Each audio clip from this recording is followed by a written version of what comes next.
মক্কায় অত্যন্ত সুন্দরী একজন বিবাহিত নারী ছিলেন। একদিন তিনি আয়নায় নিজের চেহারা দেখে নিজে বিস্মিত হলেন। মুগ্ধতা ও বিস্ময়ের অতিসাহায্যে স্বামীকে বললেন, আপনি কি মনে করেন আমার এই চেহারা দেখে ফিতনায় পতিত হবে না এমন কোনো পুরুষ আছে পৃথিবীতে?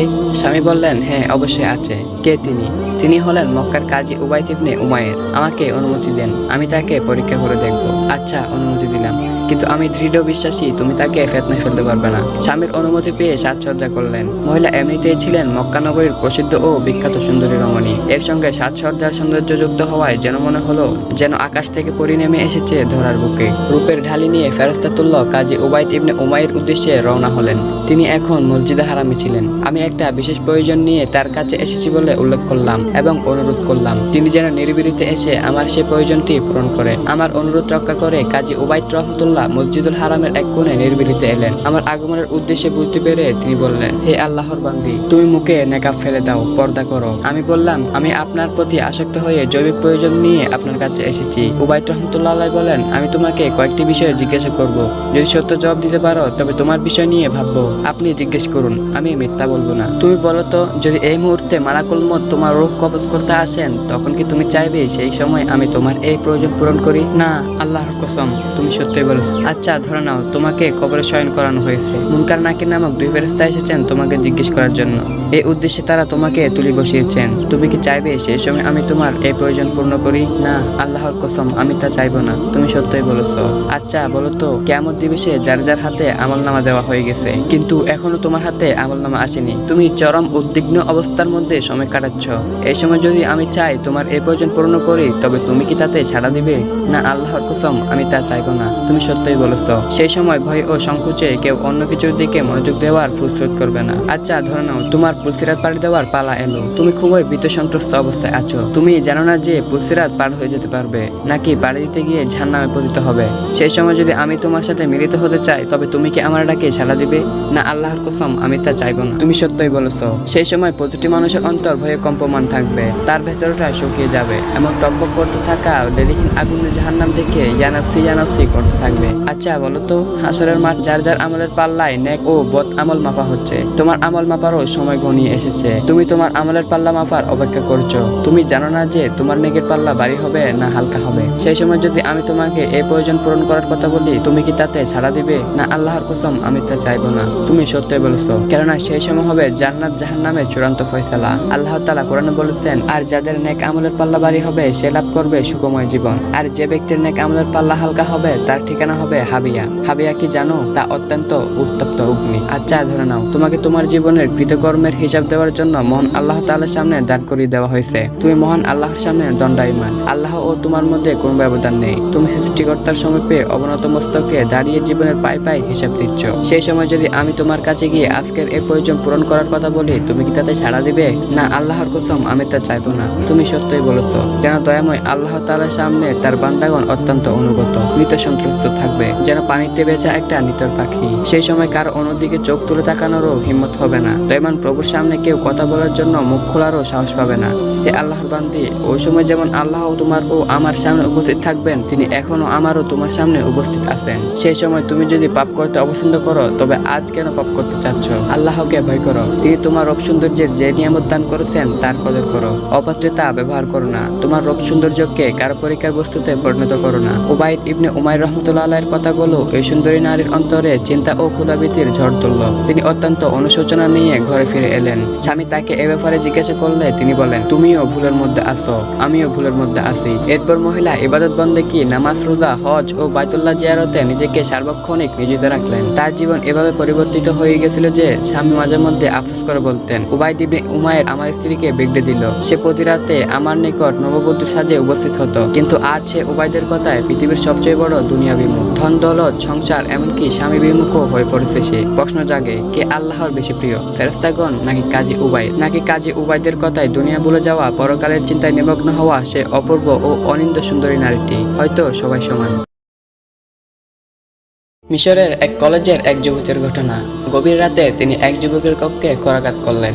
যুবক ভটকে গিয়ে দরজা খুলে দিলেন। দরজা খোলার পর সামনে একজন যুবতী নারী দেখে ততোধিক ভীত সন্ত্রস্ত হলেন এবং ভয়ার্ত কণ্ঠে জিজ্ঞাসা করলেন, কে আপনি? আমি এই বিশ্ববিদ্যালয়ের একজন ছাত্রী। আমি একজন শিক্ষিকার সাথে এখানে এসেছিলাম, কিন্তু এখানে আসার পর তাদের হারিয়ে ফেলেছি। ফিরে যাওয়ার রাস্তাও খুঁজে পাচ্ছি না। যুবকটি বললেন, আপনি পরিত্যক্ত জায়গায় এসেছেন। আপনি এখন যেখানে আছেন সেটা জনশূন্য এলাকা, এখানে কেউ বসবাস করে না। যুবকের কথা শুনে মেয়েটি ভীষণ ভীত সন্ত্রস্ত হলেন। তিনি অনুনয়ের সঙ্গে বললেন, তাহলে আমাকে সকাল পর্যন্ত আশ্রয় দিন। সকালে কোনো একটি উপায় বের করে বাড়ির ঠিকানায় ফিরতে পারবো। যুবকটি ইতস্তত করলেন, কিন্তু এই বিপদের সময় মেয়েটিকে আশ্রয় না দিয়েও কোনো উপায় নেই। তাই তাকে ঘর প্রবেশ করার অনুমতি দিলেন। এরপর মেয়েটিকে নিজের খাটে ঘুমাতে দিলেন যুবক। একটি মাত্র কক্ষ, পাশে টকবকে যুবতী একজন নারী। হাদিসের বাণী বারবার তার কানে বাজতে থাকলো, যেখানে দুইজন গায়রে মাহরুম নারী পুরুষ একত্রিত হয় সেখানে তৃতীয় ব্যক্তি থাকে শয়তান। তাই যুবকটি যথাসম্ভব দূরত্ব রক্ষা করার চেষ্টা করলেন। মেয়েটিকে যে খাটে ঘুমাতে দিলেন সেই খাটের পাশে একটি কাপড় দিয়ে পর্দা সৃষ্টি করলেন। এরপর তিনি পর্দার আড়ালে গিয়ে পড়তে বসলেন। যুবতী মেয়েটি কিছুটা হাঁপ ছেড়ে বাঁচলেন। এই বিপদ সংকুল পরিস্থিতিতে গভীর রজনীতে আশ্রয় পাওয়া সত্যি সৌভাগ্যের ব্যাপার, কিন্তু পুরোপুরিভাবে নিশ্চিত হতে পারলেন না। বড় বিপদ থেকে বাঁচলেও ছোট আরেকটি বিপদ তার খুব সন্নিকটে বলে মনে হলো তার। একই ঘরে একজন যুবকের পাশে রেখে ঘুমানো কি কম বিপদের কথা? তাই যুবতী মেয়েটি বিছানায় আশ্রয় পেলেও শুধু এপাশ ওপাশ করতে লাগলেন। ক্লান্ত দেহ নরম বিছানা পেয়েও চোখের ঘুমের কোনো আনাগোনা দেখা গেল না। তিনি বিছানায় শুধু ছটপট করতে থাকলেন। এরপর যুবকের দৃষ্টি থেকে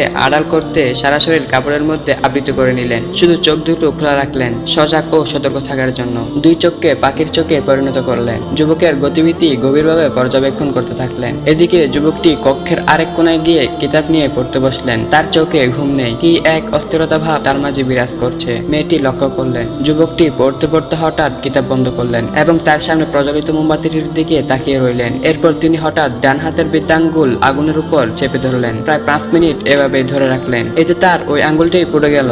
এরপর যুবকটি হাতের অন্য আঙ্গুলগুলো আগুনে চেপে ধরে ধরে প্রজ্বলিত করতে থাকলেন। যুবতী এইসব দৃশ্য দেখে হতভম্ব হয়ে যাচ্ছিল। তিনি এইভাবে শঙ্কিত হয়ে পড়েন যে না জানি মানুষের হাত থেকে বাঁচতে গিয়ে কোন জিনের ডেরায় আশ্রয় নিয়েছেন। কোনো মানুষ নিজের আঙ্গুলকে কি নিজেই আগুনে জ্বালাতে পারে? যুবকটি জিন কিংবা ভূত হবে, এই আশঙ্কায় মেয়েটি ঘুমরে কাঁদতে লাগলেন। ফলে নিদ্রা হওয়ায় মিশে গেল। মেয়েটি ঘুমালো না। যুবকটির পরিচয় অজ্ঞতা ও এক অজানা আশঙ্কায়। আর যুবকটি ঘুমাতে পারলেন না আগুনে দগ্ধ আঙ্গুলের তীব্র যন্ত্রণায়। অজানা আতঙ্ক আর দুশ্চিন্তার মধ্যে দিয়ে সময় কাটল যুবতীর। ভোরের আলো ফোটার সঙ্গে সঙ্গে তিনি যেন নতুন জীবন ফিরে পেলেন। ঘর ছেড়ে বের হওয়ার তীব্র তারা অনুভব করলেন। যুবকটি মেয়েরে তাড়ার কারণ বুঝতে পেরে মুচকি হেসে তাকে বিদায় জানালেন। মেয়েটি বাড়ি ফিরে গত রাতের আতঙ্কজনক ও একই সঙ্গে বিস্ময়কর ঘটনাটি বাড়ির লোকদের নিকট উল্লেখ করলেন। কিন্তু বাড়ির লোকজন যুবকের আঙ্গুলের দগ্ধ করার বিষয়টি বিশ্বাস করতে চাইল না। বিশেষ করে মেয়েটি ভয়ে একেবারে বিস্মিত ছিলেন। ফলে তার কথা অবিশ্বাস করার যথেষ্ট কারণ ছিল। তারা মনে করছিল মেয়েটি ভয়ে আবুল তাবুল কথা বলছে। তবে বিশ্বাস না করলেও মেয়ের বাবা পরের দিন যুবকের সাথে সাক্ষাতের উদ্দেশ্যে রওনা হলেন। যুবকের ঠিকানায় পৌঁছে নিজের পরিচয় গোপন করে যুবকের হাত দেখতে চাইলেন। দেখতে পেলেন যুবকের উভয় হাত ব্যান্ডেজ লাগানো। তিনি এর কারণ জানতে চাইলে যুবক বলেন, গত রাতে বিপদে পড়ে একজন সুন্দরী অপরিচিত যুবতী এসেছিলেন আমার ঘরে। তিনি আমার ঘরে রাত যাপন করেছেন। সুন্দর যুবতী আমার ঘরে আশ্রয় নেওয়ার পর থেকে শয়তান আমার অন্তরে কুমন্ত্রণা দিতে থাকে। আমি মনে মনেই শয়তানকে নিয়ন্ত্রণ করার চেষ্টা করতে থাকি, কিন্তু কোনোভাবে শয়তানকে নিয়ন্ত্রণ করতে পারছিলাম না। ফলে শয়তানের কুমন্ত্রণা প্রবল হয়ে উঠলে আমি উঠে দাঁড়াই এবং জাহান্নামের আগুনের কথা স্মরণ করে মোমবাতির আগুনে হাত দগ্ধ করি, যাতে আমার আঙ্গুল দগ্ধ হওয়ার মধ্যে দিয়ে শয়তানের কুমন্ত্রণায় দগ্ধ হয়ে যায়। আমি যেন শয়তানের উপর বিজয়ী হতে পারি। আগুনে দগ্ধ হওয়ার চেয়ে উক্ত যুবতীর সম্মানহানির কুমন্ত্রণার কষ্ট আমাকে তুলনামূলকভাবে বেশি কষ্ট দিচ্ছিল। তাই আগুনে দগ্ধ হওয়ার কষ্ট তেমন অনুভব করিনি। যুবকের কথা শুনে মেয়েটির বাবা খুবই বিস্মিত হলেন। বিস্ময় লুকিয়ে রেখে তিনি যুবককে তার বাড়িতে আসার দাওয়াত দিয়ে এলেন এবং আসার সময় হাতে ঠিকানা তুলে দিলেন। আর তিনি মনে মনে প্রতিজ্ঞা করলেন এই যুবকের সাথে তিনি তার সুন্দরী কন্যাকে বিয়ে দিবেন। আগন্তুক লোকটি পিড়াপিড়ি করলেন। যুবককে একদিনের জন্য হলেও দাওয়াত গ্রহণ করতে হবে। তার পিড়াপিড়িতে যুবক সম্মতি প্রকাশ করলেন, কিন্তু তিনি জানতে পারলেন না সে রাতের সেই সুন্দরী যুবতীর বাবা হলেন এই লোকটি এবং সে যুবতী তার স্ত্রী হতে যাচ্ছেন। রাতের হারাম বিসর্জন ও ক্ষুধার বইয়ের নজরানা যুবকের জীবনে এক অন্য উপটোকন হিসেবে উপস্থিত হলো। তিনি সারা জীবনের জন্য সেই সুন্দরী যুবতীকে স্ত্রী ও জীবন সঙ্গিনী রূপে লাভ করলেন। এই জন্য বলা হয় মান তারাকা শাইআন খাওফান মিনাল্লাহি আওয়াদাতুল্লাহি বিখাইরিন মিন। যে ব্যক্তি আল্লাহর ভয়ে হারাম বস্তু ত্যাগ করবে, আল্লাহ তাকে উক্ত বস্তুর চেয়েও উক্ত বস্তু দ্বারা তাকে পুরস্কৃত করবেন। সত্যিকার অর্থে এসব যুবককে ফেরেশতা ভাবা কোনো দোষের কারণ বলে মনে করি না। যারা অনিন্দ সুন্দরী যুবতীকে কোনরূপ বাধা ও প্রতিবন্ধকতা ছাড়াই হাতে হাতের নাগালে পাওয়ার পরও হাত না বাড়িয়ে এবং কুপ্রবৃত্তিকে শায়েস্তা করতে সেই হাতই কুড়িয়ে পেলেন, তাদেরকে ফেরেশতা বলা কি বাড়াবাড়ি হয়ে যায় না?